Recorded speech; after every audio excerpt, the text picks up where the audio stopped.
In this video, we're going to show how to navigate the Courses app on the State Department website to identify replacements for expired or invalid courses, making sure to match them with appropriate grade levels.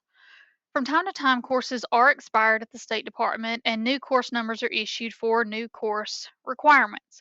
In those cases, districts must come into PowerSchool and swap those course numbers out and activate new courses so that the correct teacher schedule reflects the correct course number.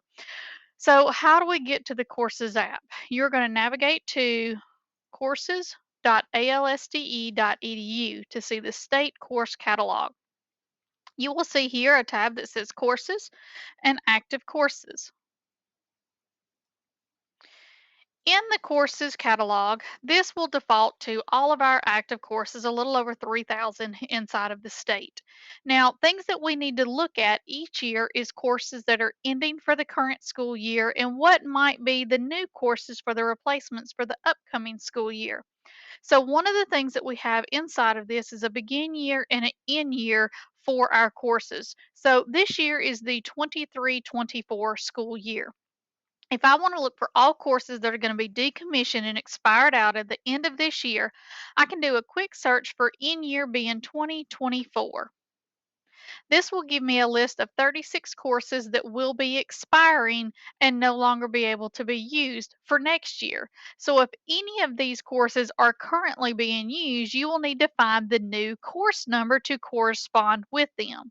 So if you're wanting to know what the list of new courses would be, you could take out that filter for in year, put a begin year filter of 2025. So notice we're always using the last year of the school year range to be our search criteria. And here I know we have 137 new courses that will be able to be configured inside of PowerSchool for the upcoming year. So if you have a course that you teach and you saw it on the expired list, so I want to go back to that list. And for example, this introduction to cosmetology. I know that it ends in 2024. So I know that cosmetology is still allowed according to our CTE programs here at the state. So I need to get the new course number for cosmetology. Now I could filter for the begin year 2025 and just scroll through the 130 something courses, but that's going to take you a little bit of time. So what I can do instead is start filtering by the name. So I'm going to start typing cosmetology,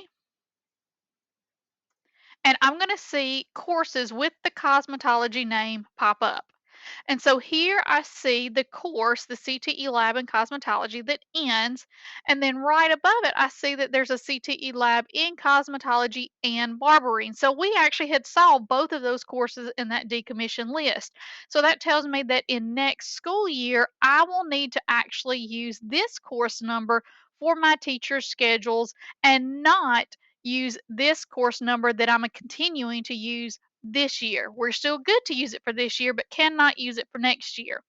If you look in the Schedules app and you see inside of a teacher's schedule that they are marked as out of field because a course has expired, this is what you'll need to do. You will need to come into the Courses app. You will need to find the replacement course number and update that number inside of PowerSchool. You can click on the course numbers here to find out the information, such as what are the endorsements that a teacher must have in order to teach this course.